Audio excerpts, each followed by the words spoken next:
धैर्यता नै जीवनको सबैभन्दा ठुलो शक्ति हो। हेलो साथीहरू, सबैलाई स्वागत छ मेरो मिनी ब्लगमा। सबैजना आराम हुनुहुन्छ होला, म नि आरामै छु। हजुरहरूको दिनहरू के कसरी बितिरहेको छ? मेरो दिनहरू नयाँ नयाँ कामहरू गरेर बितिरहेको छ। यी दिनहरूमा म केही कुराहरू गर्दैछु, तपाईँहरू सबैजनाले देख्नुभएको नै छ। अनि मैले आज बनाउँदैछु पोर्क अचार। तपाईँहरूलाई यस्तै बफ अचार, चिकन अचार, पोर्क अचार चाहिन्छ भने घरमै बनेको अनि यस्तो मिठो स्वादको अचार खानु मन छ भने तपाईँले मलाई सम्पर्क गर्न सक्नुहुन्छ। अनि मेरो फेसबुकमा सानो समस्याको कारणले मैले फेसबुकमा भिडियोहरू अपलोड गर्न पाएको छैन। म भिडियोहरू युट्युबमा, मेरो टिकटकमा हालिरहेको छु। तपाईँहरू सबैजनाले मलाई माया गरिदिनु होला भन्न चाहन्छु। अनि आज मैले बनाउँदै थिएँ पोर्क अचार अनि मैले ट्राई गरेको थिएन, यस्तो मिठो भएको थियो। अनि मैले मासु ल्याएँ, मासुलाई राम्रोसँग धोएर सफा गरेर अनि मैले यसलाई मसिनो पिसहरू बनाउँदैछु। अनि म पिस बनाइसकेपछि अनि म यसलाई टक्क पानीमा राखेर सफा गरेर अनि फेरि म यसलाई बफाउन छोडिदिन्छु। हल्का यसलाई बफाउँछु अनि बफाइसकेपछि अनि म फ्राई गर्छु। यस्तो भएको छ, तपाईँहरूले देख्न सक्नुहुन्छ। अनि अनि यस्तो राम्रो मासु थियो अनि हड्डी छैन यसमा, कति पनि हड्डी नभएको मासु ल्याइदिनु भएको थियो। अनि मजाले रोस्ट गरेँ अनि मजाले फ्राई गरेपछि यतिको भयो। अनि म मसला रेडी गर्छु। अनि मैले अदुवा लसुनहरूलाई मजाले फ्राई गरेँ अनि मजाले मैले घरमै आफ्नै हातले बनाएको मसलाहरू रेडी गर्छु अनि मजाले बनाउँछु। तपाईँले देख्न सक्नुहुन्छ। अनि म मजाले बनाएँ अनि यस्तो मिठो भएको थियो।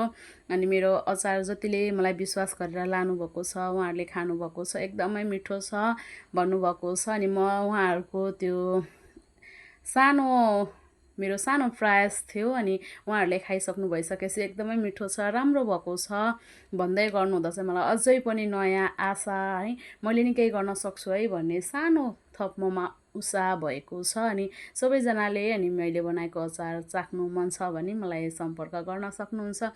यस्तो मिठो बनेको थियो अनि आज बङ्गुरको अचार। अनि तपाईँहरूले कसलाई मनपर्छ बङ्गुरको मासु? अनि एकदमै मिठो बनेको छ है अचार। अनि आजको अचार चाहिँ धेरै छैन अनि मैले थोरै मात्रै बनाएको थिएँ। तपाईँहरूलाई खानु मन छ भने मलाई अर्डर गर्न सक्नुहुन्छ, मलाई कल गर्न सक्नुहुन्छ। तपाईँहरूले मेरो फेसबुकमा गएर हेर्नुहुन्छ भने मेरो कन्ट्याक्ट नम्बरहरू त्यहाँ मजाले दिएको छ। तपाईँहरू सबैजनालाई यस्तै मिठो मिठो मिठो अचार खानु मन छ भने मलाई कल गर्न सक्नुहुन्छ। तपाईँहरूले मैले मजाले अचार बनाएँ अनि मैले माथिबाट मजाले तोरीको तेल तताएर सरर राखिदिएँ अनि तपाईँहरूले देख्न सक्नुहुन्छ। अनि अचार चाहिँ एकदमै राम्रो भएको छ।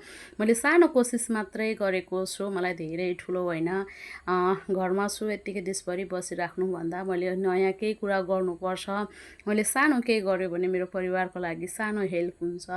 मेरो परिवारलाई अझै केही थप, मेरो परिवारमा अझै नयाँ केही गर्नुपर्छ भन्ने हेतुले मैले गरिरहेको छु। तपाईँहरू सबैजनाले मलाई माया गरिदिनु होला अनि सधैँभरि साथ सपोर्ट यसरी नै तपाईँले दिइराख्नु होला। अनि मलाई विश्वास गरेर जतिले पनि अर्डर गर्नुभएको छ उहाँहरूलाई धेरै धन्यवाद छ। अरूले पनि मलाई अझै धेरै माया गरिदिनु होला भन्न चाहन्छु। म सबैजनाले मलाई तपाईँहरूले फेरि यस्तै साथ सपोर्ट दिनुभयो भने म अझै नयाँ नयाँ केही गर्दै आउनेछु। हुन्छ साथीहरू, सबैजनाले मेरो अचार कस्तो छ अनि कमेन्ट गर्न सक्नुहुन्छ है त। अनि मेरो युट्युब च्यानललाई सब्सक्राइब पनि गर्नु होला। सबैजनाले माया गरिदिनु होला भन्न चाहन्छु। अनि आफ्नो ख्याल गरेर बस्नु, गर्मीको समय छ।